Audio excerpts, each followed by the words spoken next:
Rand Merchant Bank launched its 8th edition of its Where to Invest in Africa report.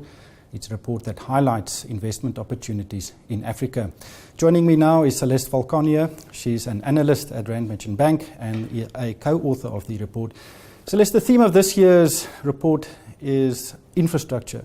Now, all African countries, including South Africa, are desperate for infrastructure investment because it will accelerate economic growth.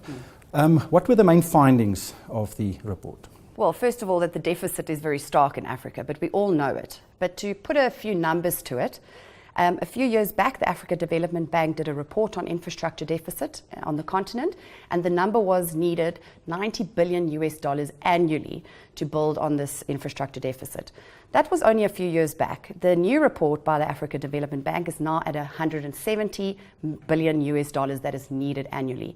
So we can just see that this deficit is increasing as every year goes by. And it actually cuts off about 2.5% of GDP per capita annually. So now imagine we just build on that infrastructure, GDP per capita will grow, and so will your growth rates on the continent. That seems like a significant opportunity. That's a lot of money. Are we seeing that investment actually flowing through to infrastructure projects? Absolutely. Unfortunately, we still see that it's only the public sector that puts in the bulk of this investment. So 90% of all infrastructure investment is publicly owned, so municipalities, etc., the government, and only 10% is the private sector. Now, the problem we have with that is, thank you for the governments, but unfortunately, these governments are battling now at the moment with their fiscal consolidation. We've been seeing overspending over the past few years by most governments in Africa, and now we have to see them consolidating, and that means that they have to stop spending as much. Unfortunately, in Africa, they don't stop spending on recurrent expenditure, they stop spending on capital expenditure. And we've actually seen that affect some growth rates over the past few years. Good examples of countries that had to do this, Ghana, for instance, Zambia, for instance, and we now see that countries like Nigeria, your larger countries, also have to stop spending as much. And of course, we know that will be capital expenditure.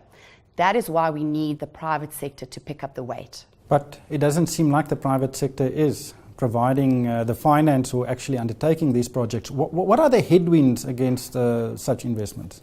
Well, just to highlight, we are seeing activity, it's just not enough.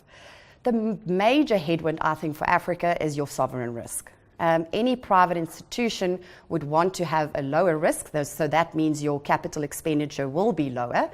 But in Africa, you need very strong political risk insurance. You need strong government institutional frameworks to be able to feel comfortable to put these investments into the market. Also, you need contractual support. You want to know if these contracts are binding. So there are a lot of issues happening. The most important aspect for investors is corruption. That is still a major aspect that we see in Africa. And in fact, in recent reports, we can see that it's in infrastructure that we see most of these corruption aspects happening on the continent. So, of course, private investors are scared. Those are some serious risks, but access to finance is also another problem, and it's influenced by risk. What is the appetite for finance institutions to actually finance these infrastructure projects? There is the appetite if the risk is lower. We are seeing the traditional access to financing, so your commercial banks, they do offer access to financing to invest in these infrastructure projects. But there are avenues we can look at. Unfortunately, these innovative avenues are not being used properly because of that risk component. Areas, for instance, like pension funds in different African countries, we are seeing that they have a significantly low level of investment into infrastructure projects. Again, they're also quite wary of the risks associated to it. You get other avenues like private equity, also still very much in its infancy in Africa, but we are definitely seeing that growing. So that's a nice avenue that we can go into. Then you've got other avenues like infrastructure bonds. Again, like private equity, still very much in its infancy. A country that has been doing that is, for instance, Kenya, but we haven't seen a strong uptake in investment in these type of bonds.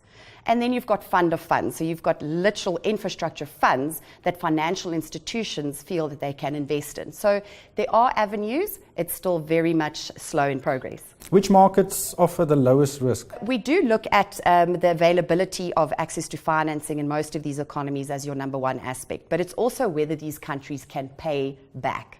Now, the easiest way to look at this is looking at your ratings agencies, S&P, Moody's and Fitch, how they rate these economies and whether they will default on any type of payment. With that, unfortunately, most of the African countries are junk status. We only have 4 or 5 countries that are investment-grade economies. That includes countries like Morocco, Mauritius, for instance. So those are your less risky environments. Unfortunately, as I said, most of the African countries are either in your B or your double B bucket. So it's still very expensive to be able to finance here. Essentially, I do think the opportunities are big in countries where there's a massive population, where we are seeing trade increasing. So, for instance, your regional economic communities, a large country like Nigeria has probably the starkest deficit.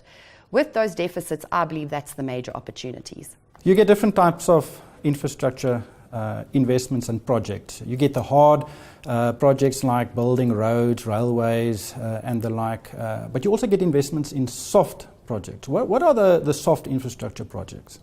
Well, we chose a few topics within that chapter of the document, looking specifically at education and health. Those were the 2 major aspects.